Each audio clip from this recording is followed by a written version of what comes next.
사람들이 모여가는 함께하는 곳, 또 이 세상 뭐 마찬가지겠고 교회도 마찬가지인데 여러 사람이 함께하지만 그 가운데 여러 사람이 함께하는 가운데 특별히 눈에 띄는 사람이 있고 또 특별히 인정받는 사람도 있죠. 하나님이 천지를 창조하실 때 직접 흙으로 빚어 만든 아담, 그리고 갈비뼈를 취하여 만든 하와, 하나님의 손으로 직접 빚은 인간이 아담과 하와죠. 그 후에는 인간들에 의해서 태어나고 존재하는 많은 사람들이 있어요. 그렇지만 지으신 아담과 하와가 있는 것처럼 또 시대마다 하나님께서 택하시고 세우시며 쓰셨던 인물들도 있어요. 뭐 아브라함 있고 모세도 있고 선지자들, 왕들, 뭐 사도들 신약에 와서는 오늘날도 보면 뭐 목사로, 장로로, 권사로, 교사로 뭐 이렇게 하나님은 세우시잖아요. 택하여서. 이렇게 많은 사람 중에 특별히 뽑혀지고 세움을 받는 사람들이 있었단 말이죠. 시대별로.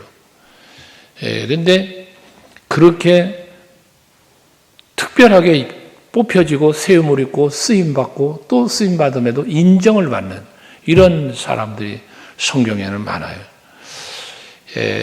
사도 바울은 그 엄청난 사명을 감당한 사람인데 그 가운데 자기가 기억을 더듬으며 베베라는 여인을 브리스가 아굴라 부부를 마리아를 등등 그 로마서 16장에 보면 자기가 사역하는 데 있어서 많이 힘이 됐고 동역했던 사람들의 이름을 특별히 성경에 기록해 놓았잖아요. 그런데 그 성경에 기록되어 있는 많은 인물들은 그 이름들은 사람들이 바울이 기억하여 세운 인물을 기록한 인물이 아니라 성경이 뭐라 그랬어? 하나님의 영이 감동으로 기록했다잖아. 그러면 그 얘기는 뭐냐면 바울의 기억이 아닌 하나님의 기억이라는 사실이 여러분 깨달아지십니까? 바울의 기억이 아닙니다. 하나님의 기억입니다. 왕들의 기록도 보면 다윗왕을 이끌어 지난주에 우리가 말씀한 대로 다윗왕을 들어 하나님은 내 마음에 맞는 사람이야, 내 마음에 합당한 사람이야 라면서 왕으로 세웠고 글을 쓰셨잖아요. 그런데 오늘 히스기야 왕 같은 경우도 하나님이 특별하게 인정한 왕이 히스기야 왕이에요. 또 오늘 성경 본문에 보시면 히스기야 왕에 대한 기록이 나와 있는데요. 여기는 그 기록이 없는 기록 하나가 어디 있냐면 열왕기 하에 있어요. 열왕기 18장 5절에 보면 이 히스기야 왕에 대한 기록을 하고 있는데 뭐라고 기록했냐 하면 같이 한번 읽어볼래요? 다 같이 시작. 히스기야가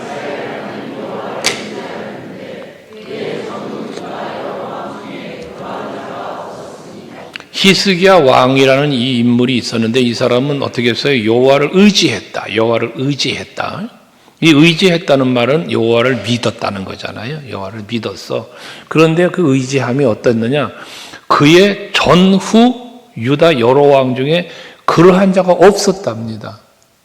그러니까 이 히스기야 왕 전에도 후에도 없었다는 거예요. 그럼 이전에 누가 있었어? 다윗이 있었죠. 다윗이 마음에 합당한 사람이래. 그래서 하나님이 그를 들어 쓰신 거예요. 그런데 그보다도 이 히스기야 왕이 더 여호와를 의지했다는 이야기이지 않습니까? 전에도 후에도. 솔로몬의 같은 경우는 그 사람도 전에도 후에도 없었다는 게 뭐냐? 그가 누렸던 부귀와 영화와 총명과 이거예요. 그런데 믿음에 관한 한, 여호와를 의지함에 관한 한은 히스기야 왕의 전에도 후에도 없었다고 칭찬을 받는 인물이 바로 히스기야 왕이었습니다. 저는 오늘 이제 여러분과 이렇게 예배하면서 제가 처음 여러분들과 만나서 말씀을 선포할 때 말씀을 혹시나 기억하는 분이 계실까 모르겠습니다만은 아마도 없을 줄 알고 있습니다만 제가 처음 여러분을 만났을 때 선포한 말씀이 신앙생활 즐겁게 합시다. 그래서 즐거운 신앙생활이라는 말씀을 선포했었습니다. 그 즐겁게 신앙생활을 하려면 믿음과 소망과 사랑이 있어야 내 신앙생활도 인생도 즐거워진다.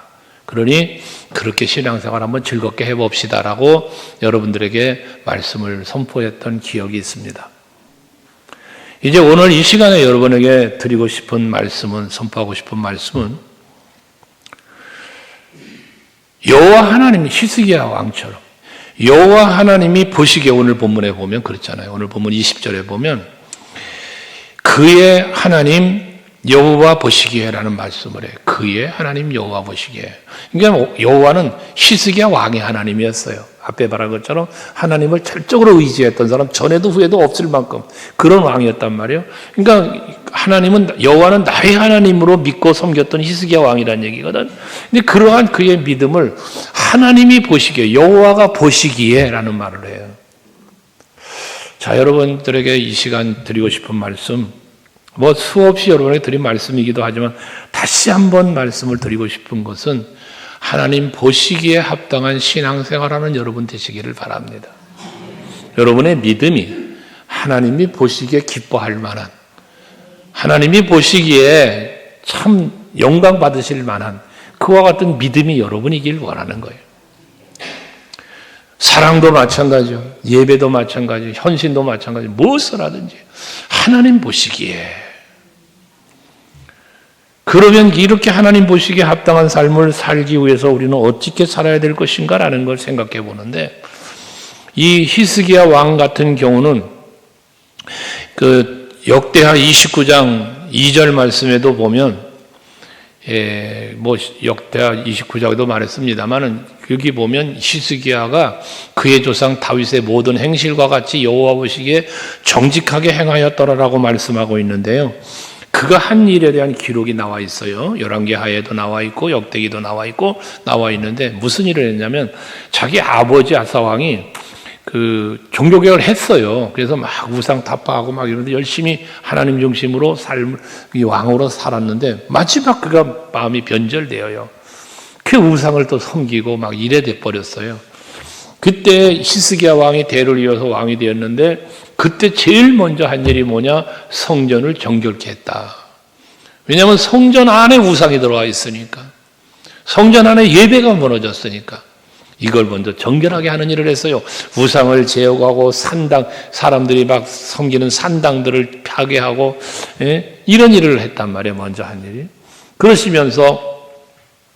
그러면서 이제 그 제사장들이 하나님 앞에 이제 예배가 제대로 이루어지도록 제사장들을 다시 바르게 세우고, 그래서 예배가 회복되게 한 거야, 히스기야 왕이.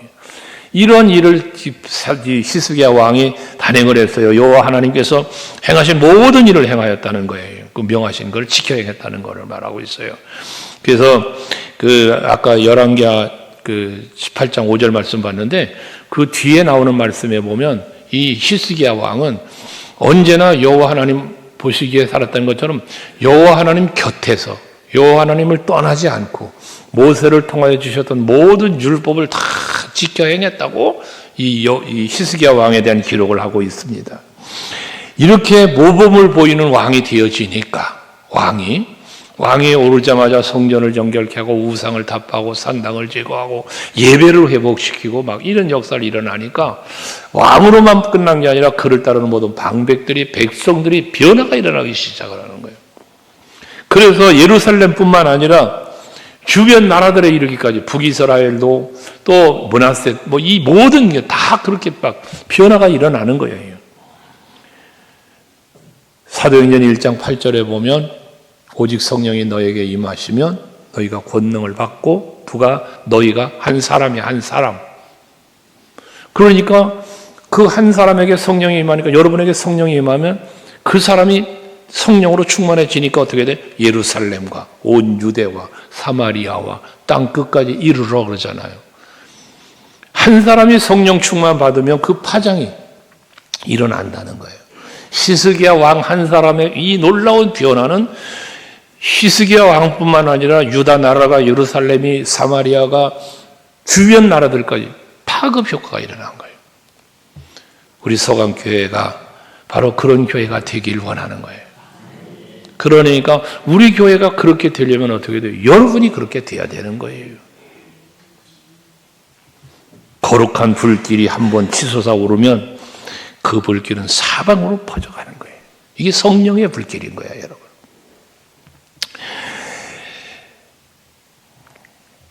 우리 서강교회 거룩한 부흥의 불길이 일어나길 주의 이름으로 축원합니다.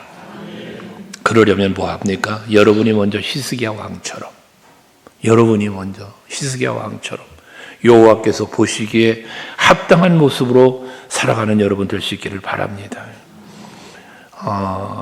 그럼 여기 히스기야 왕의 믿음, 여호와를 의지하면서 살았던 그 믿음에 대한 기록이 21절에 나와 있는데요.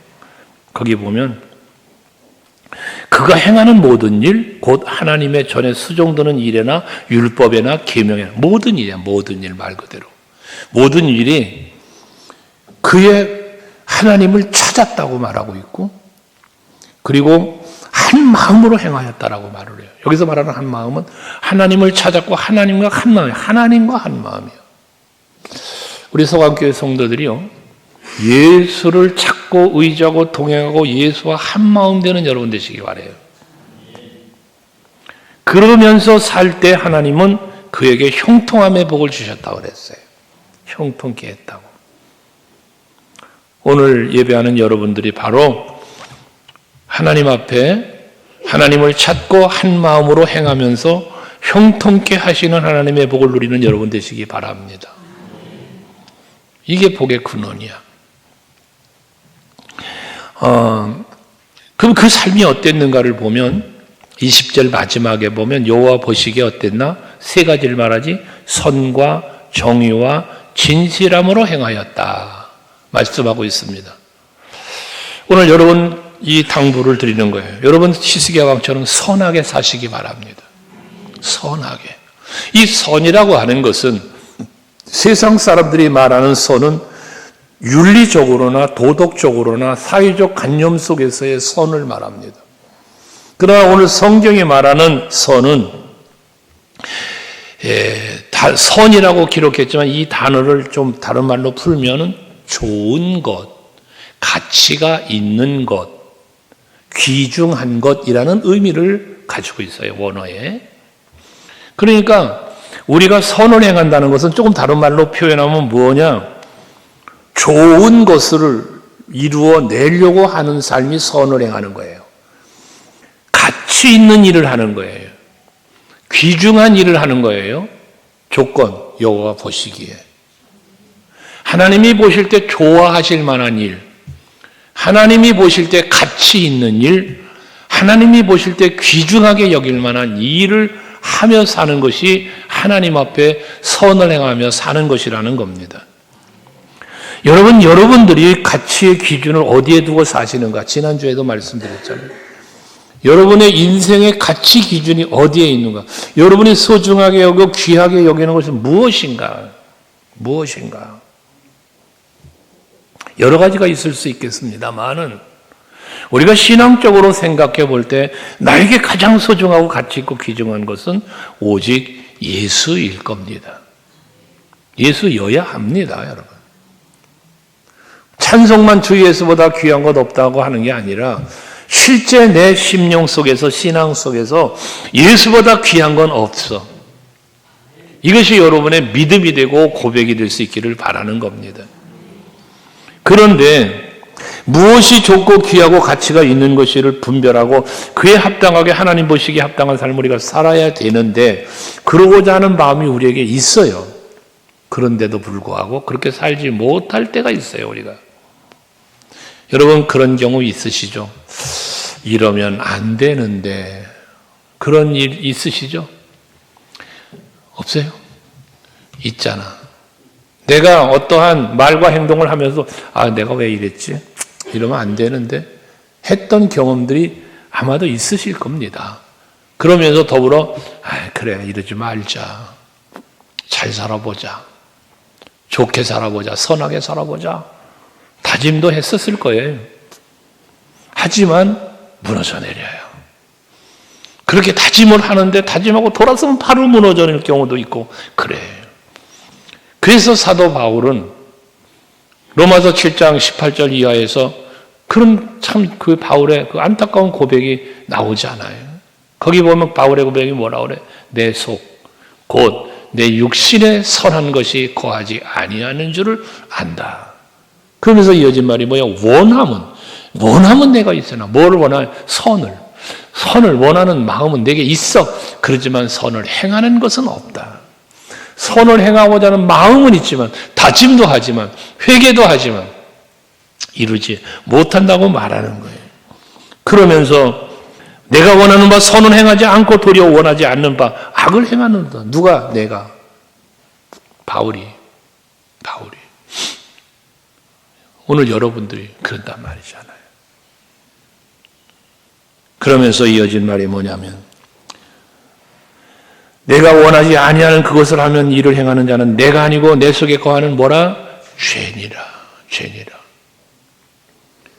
그러니까 나는 아니고 싶어. 그렇게 안 하려고 해. 그런데 나를 그렇게 하게 만들어. 누가? 죄가.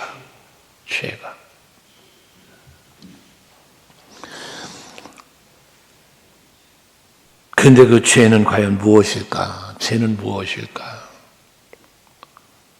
성경이 우리에게 주는 죄의 시작은 욕심이야. 야고보서 1장 15절에 보면 욕심이 잉태하면 죄를 낳고. 그러니까 죄의 시작은 어디서 출발한다? 욕심에서 시작된다. 그러면 내가 선을 행하기를 원하는데 선은 행하지 않고 악을 행하는데 이게 죄 때문이라면, 그 죄는 욕심이라면 여러분 욕심을 버릴 수 있는 여러분이 되어야 된다는 거죠. 사도 바울은 오라 나는 공고한 사람이로다 7장 24절에 말하잖아요. 로마서 7장 24절에 난 공고한 사람이라는 거예요. 이 곤고한 사람이라는 건 뭡니까? 내 스스로 일어설 수 없는 사람이라는 거예요. 내 스스로 어찌할 수 없는 사람이라는 거예요. 바울 같은 위인이 그럴 말을 한 거예요. 하물며 저나 여러분들은 과연 그 곤고한 사람으로부터 자유함을 얻을 수 있을까? 어려운 거죠. 이 사망의 몸에서 누가 나를 건져낼까? 사망의 몸은 죄 가운데 빠져 있는 나예요. 여기서 누가 나를 건져낼까? 그 답은 이어지는 8장 말씀으로 이어지면서 로마서에서 말하지 않습니까? 성령님이 나를 위하여 탄식하며 기도하신다고. 그래서 하나님을 사랑하는 자고 그 뜻대로 부르심을 입은 자들에게는 모든 것을 합력하여 선을 이루신다고. 근데 이 선을 이룰 수 있게 하시는 분이 누구냐? 바로 우리를 사랑하시는 이로 말미암아 우리가 넉넉히 이기는 이라까지 이어지는, 오직 하나님의 은혜와 사랑으로만 가능하다는 고백을 로마서 8장까지 마무리하면서 갑니다. 성도 여러분, 여러분이 죄를 이기고 악을 이기려면 성령 받으셔야 합니다. 내 의지 갖고 안 돼요, 여러분. 그 성령 충만 받으시라는 겁니다. 성경에 보면 야고보서 4장 17절에 이런 말씀을 하고 있습니다. 야고보서 4장 17절 같이 읽어야 시다. 그러므로 사람이 선을 행할 줄 알고도 행치 아니하면 여러분, 선을 행해야 된다는 걸 알면서도 행치 않는다? 요거 죄라예요. 죄. 사람들이, 세상 사람들은 죄 그러면 나쁜 짓 하고 도둑질도 하고 이걸 죄라고 생각하거든요. 근데 성경이 우리에게 주는 죄는 어떤 게 죄냐? 용서하지 않는 게 죄야. 사랑하지 않는 게 죄야. 여러분, 성경이 우리에게 말하는 죄는 그런 게 죄예요. 선을 행할 줄 알면서도, 선을 행해야 된다는 사실을 알면서도 행하지 않는 거, 이게 죄라는 거예요. 세상적으로는 법으로 볼 때 나쁜 짓만이 죄가 아니라는 거예요. 그래서 로마서 12장 17절에 보면 아무에게도 악으로 갚지 말고, 그걸 악으로 갚지 말라는 거예요. 모든 사람 앞에 선한 일을 도모해라. 그게 선을 이루는 거고 하나님이 요구하십니다는 거예요. 선하게 산다? 잘 기억하십시오. 선하게 산다라고 하는 것은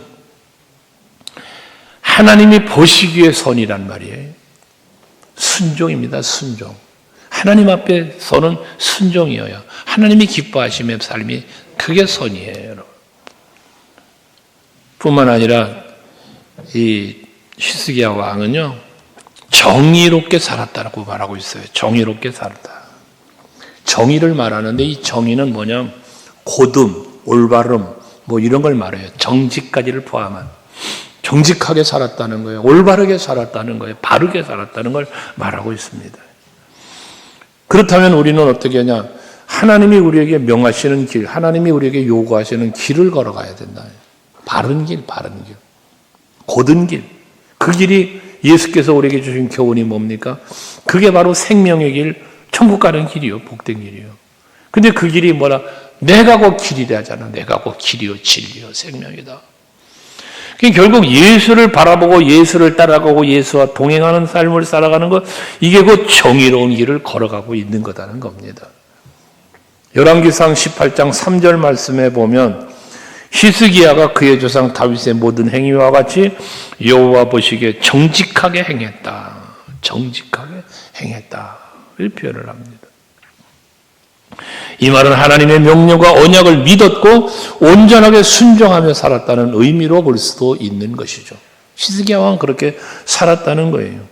오늘 본문 21절도 마찬가지잖아요. 그가 행하는 모든 일, 곧 하나님의 전에 수종드는 일에나 율법에나 계명에나 온전한 마음으로 하나님을 찾았고 따르며 살았다고 말씀하고 있지 않습니까? 여러분 잠언 14장 2절 말씀을 보시면요. 이거 중요한 말씀이 여기 나와요. 한번 같이 읽어볼래요? 시작. 정직하게 행하는 자는 여호와를 경외하여도 패역하게 행하는 자는 여호와를 경멸하느니라. 여러분에게 일부 예배 때도 물었는데 여러분에게도 한번 물어봅시다.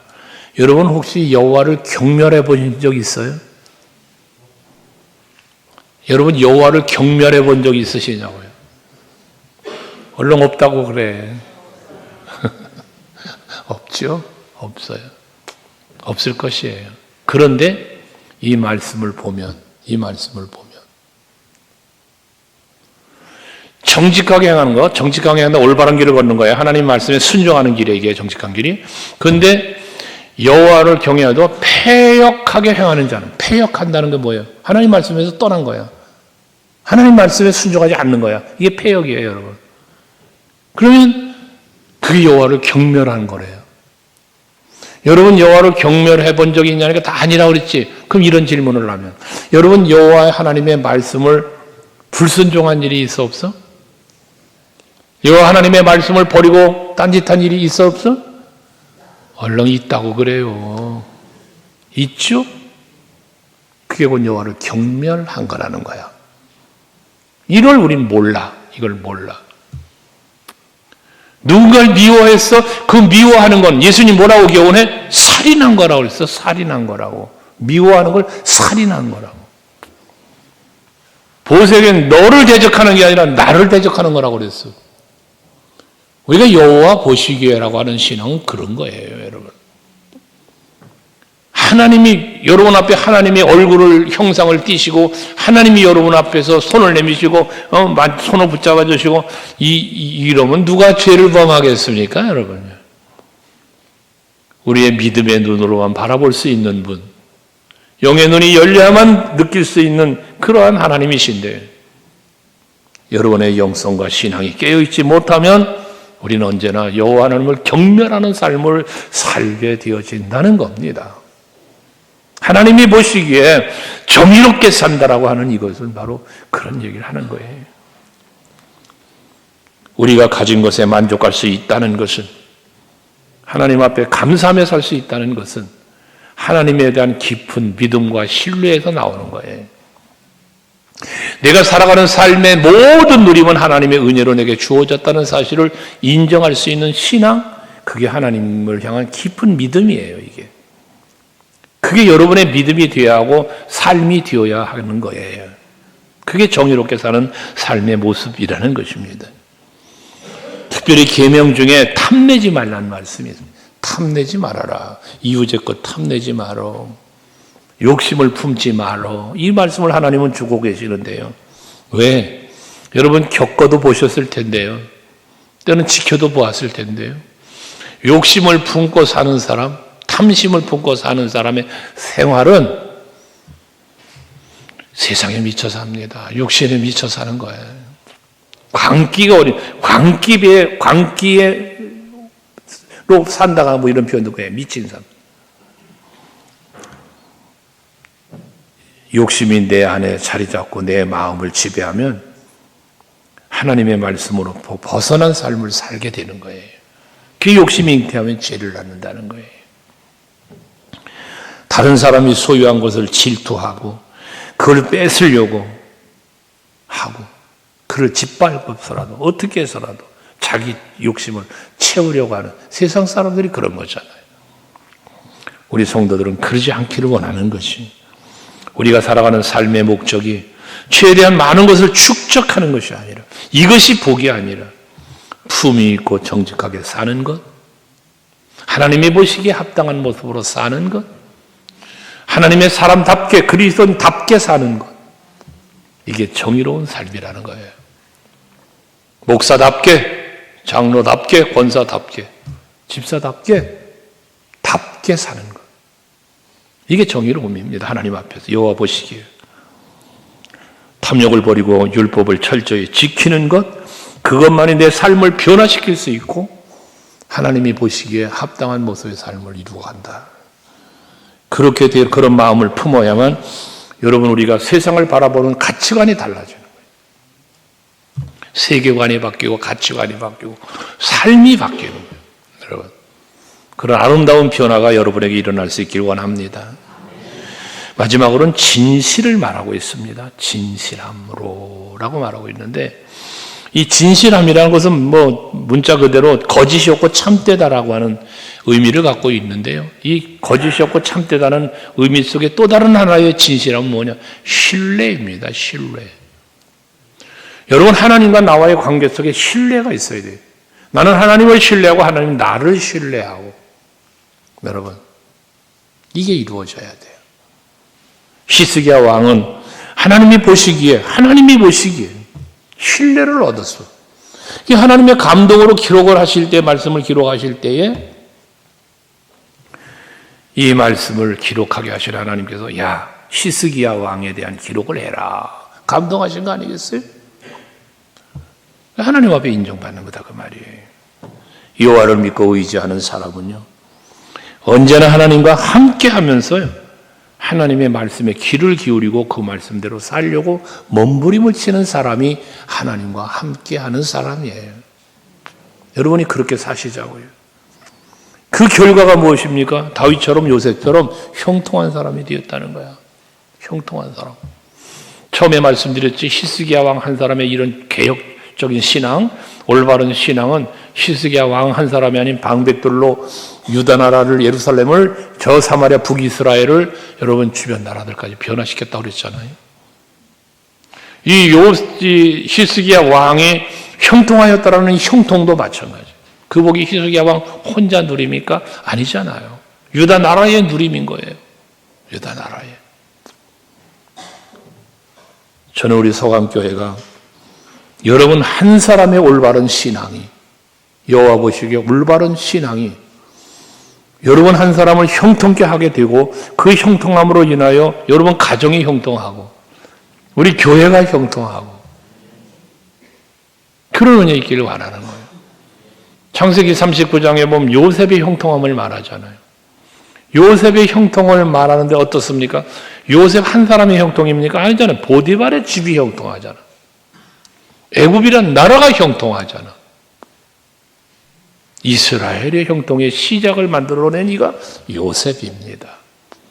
오늘 예배하는 여러분들이 그 주인공, 히스기야 왕 같은, 요셉 같은, 다윗 같은 축복의 통로, 축복의 근원, 여러분이길 원합니다. 여러분으로 인하여 가정이 복을 받고 후대가 복을 받고, 여러분으로 인하여 우리 교회가 복되고, 이게 선한 영향력 아니겠어요? 그런 선한 영향력을 끼칠 수 있는 여러분 모두가 되시자 말이에요. 그러기 위해서 히스기야 왕이 우상을 제고 산당을 무너뜨리고 막 그런 것처럼요. 여러분 개인적인 우상과 산당도 헐어 버리는 여러분이 되셔야 돼요. 내 마음속에 자리 잡으려고 하는 우상들, 산당들 이거 없애야 돼요. 욕심으로 비롯되는 것들, 하나님보다 더 사랑하는 것들, 나의 가치의 기준이 하나님께 있지 않고 하늘나라에 있지 않고 세상과 육체적으로 가고 있다면 그건 여러분 속에 산당을 만들어가고 세워가는 일을 하고 있는 거예요. 이거 무너뜨려야 됩니다. 여러분, 예수께서는 우리를 위하여 십자가에 달려 죽으셨죠. 우리 죄 때문에. 우리 죄가 사함받았고 구원받았고 하나님의 자녀가 됐잖아요. 예수님 우리의 죄 때문에 그랬어요. 그럼 우리가 어떻게 해야 되겠어요? 우리가 그 은혜와 사랑을 받은 우리가 나의 죄 때문에 예수님 십자가까지 지셨는데 근데 아직도 내 속에 무상이 있고 산당이 있고 하나님보다 더 사랑하는 것이 있다면 이거 빨리 제거시켜야 되지 않겠어요? 이건 예수님의 역할은, 예수님의 사명은 십자가를 지심으로 우리의 죄에 대한 속량이에요. 그 우리의 몫은 그 십자가 앞에서, 그 사랑 앞에서, 그 은혜 앞에서 나의 이 나된 것들을 자꾸 이 세상에 속한 육에 속한 것들을 제거시키는 일을 해야 된단 말이에요. 그래서 에베소 교회를 향한 사도 바울이 편지하면서 에베소 4장 22절 이하 24절까지 말씀에 보면 옛사람을 벗어버리자는 말하잖아요. 옛사람. 근데 옛사람은 어떤 사람? 유혹의 욕심을 따라 썩어져가는 구습이라고 그랬어요. 욕심을 따라, 유혹의 욕심을 따라. 욕심은 유혹이라는 거예요. 유혹. 하와에게 찾아온 유혹처럼. 여러분에게도 유혹은 다가와요. 유혹. 세상의 즐거움과 세상의 낙을 자꾸 그걸 따라가게 만들어요. 그걸 따라가게. 과감하게 버릴 땐 버릴 수 있어야 되는데 그걸 못 버리게 만들어요. 그게 즐겁거든, 그게. 그러니까 버려야 될 걸 못 버리는 거예요. 즐겁기 때문에. 인간의 관계에 매여 하나님이 기뻐하실 일이 있으면 내 생명이 해를 입더라도 과감하게 내려놓고 버릴 건 버려야 되는데 그걸 못 벗어버린단 말이에요. 그거를. 신앙생활을 우리 그렇게 하고 있잖아요. 여러분 어떻습니까? 인간관계에 매여 내 마음의 기쁨과 즐거움 때문에 여러분 어쩔 수 없어요? 그런 거짓말이 어디 있어요? 어쩔 수 없다는 게. 뭐가 어쩔 수 없습니까? 내가 소중한 가치를 어디에 두느냐는 거지. 나의 소중한 가치가 예수께 있다면, 그게 교회에 있다면 여러분 내려놓을 수 있어야죠. 버릴 수 있어야죠. 포기할 수 있어야죠. 어쩔 수 없어서. 언제까지 그 어쩔 수 없는 곳에 매여갈 겁니까, 여러분? 예수님이 어쩔 수 없어서 만약에 여러분들을 향한 십자가 짐을 포기했더라면 우리의 구원은 없어요. 어쩔 수 없다면. 그러한 자기 논리에 빠지지 말아요. 여러분 신앙생활은 예수께 붙잡혀야 돼요. 예수께. 그러니까 뭐예요? 구습을 벗어버리고 하는 말이 뭐냐? 이어진 23절에 오직 너희의 심령이 뭐해? 새롭게 되래. 새롭게. 여러분의 심령이 새롭게 되래. 왜 심령을 새롭게 하라고 그럴까? 육에 속한 내가 새로워지려면 심령이 새로워지지 않으면 안 되는 거예요, 여러분. 여러분의 영성이, 여러분의 하나님과의 관계 속에서의 신앙이 이게 우선시되고 이게 살아나면 그때서야 육신의 소욕을 이기게 되어지는 거예요. 육에 속한 사람은 육신의 일을, 영에 속한 사람은 영의 일을 생각한다잖아요. 생각이. 여러분 신앙생활 바르게 하세요. 올바르다는 것은 하나님 앞에서입니다. 어떻게 하셨을까? 어떻게 하셨을까? 하나님이 요구하시고 예수께서 나에게 원하는 게 무엇일까를 판단하시라고요. 이것 때문에 저것 때문에 이래서 저래서 아니라 하나님이 기뻐하실 일이라면 과감하게 내려놓고 과감하게 포기하고 과감하게 죽을 수 있는, 그러니까 하나님이 내게 주신 사명, 그 사명을 감당하려고 하는 일에는 내 생명조차도 귀한 것으로 여겨하지 않았다는 바울의 고백이 나오는 거 아닙니까? 겉으로 보기에는 마른 청산유수예요. 엄청 믿음이 좋은 것 같아. 엄청 많은 일을 하는 것 같아. 근데 그것조차도 진정 주를 위한 것인가? 나를 위한 것인가? 하나님의 영광을 드러내기 위함인가? 나를 드러내기 위함인가? 여러분 한번 돌아보세요. 그러면서 정말 하나님 앞에 거짓 없는 심령으로, 거짓 없는 삶으로 살아갈 수 있는 여러분들이 되시기를 바랍니다. 앞에서도 말씀드린 것처럼 예수께서 십자가를 지신 그 십자가의 희생으로 우리의 구원을 이루셨지만 옛사람을 벗어버리고 오직 심령이 새롭게 되고 그리고 하나님의 의와 진리의 거룩함으로써 지으시면 새 사람을 입는 일, 이건 여러분의 몫입니다. 여러분의 몫입니다. 여러분이 힘써야 하는 거예요. 그래서 우리 성도들은 날마다 죄의 번성에 의해서 자라나는 육신과 정욕의 정욕을 다 내버리고 날마다 내 마음의 산당을 제거하는 일을 해야 되는데 그것이 여러분 삶의 마지막 순간까지 지켜가야 할 거룩한 사명이라는 거예요. 죽는 날까지 지켜야 할 거룩한 사명입니다. 내가 죽는 것, 나를 버리는 것, 옛사람 벗어버리고 새 사람을 입는 일, 이거는 여러분 죽을 때까지 감당해야 할 거룩한 사명이라는 사실을 잊지 마시기를 바랍니다. 만일에 그 죽어야 할 것들, 벗어버려야 할 것들을 벗어버리고 그대로 놔둔다면 여러분들은 성도라는 이름은 가졌지만 그리스도의 이름은 가졌지만 믿지 않은 세상 사람과 다를 것이 아무것도 없는 겁니다. 맛을 잃은 소금처럼 세상 사람들에게 18피는 조롱받는 그렇게 사람밖에 살 수 없는 거예요. 지나온 날을 돌아보면 돌아볼수록 하나님의 은혜는 크죠. 크죠. 이걸 알아요. 알아. 그런데 또 상황 앞에 무너져요. 환경 앞에 무너지고 일 앞에 무너지고 사람 앞에 무너져 내리고 맙니다. 여러분, 주를 위해서 그리스도의 몸된 교회를 위해서 여러분 자아를 죽여보십시오. 여러분 자아를 죽여보세요. 그러면 그렇게 여러분이 죽는 자아를 통하여 새 생명의 역사는 일어날 것입니다. 우리 서강교회는 앞으로 그 새 생명의 역사를 이루어갈 수 있어야 되지 않겠습니까? 그런 우리 모두가 될 수 있기를 주의 이름으로 축복합니다. 기도하시겠습니다.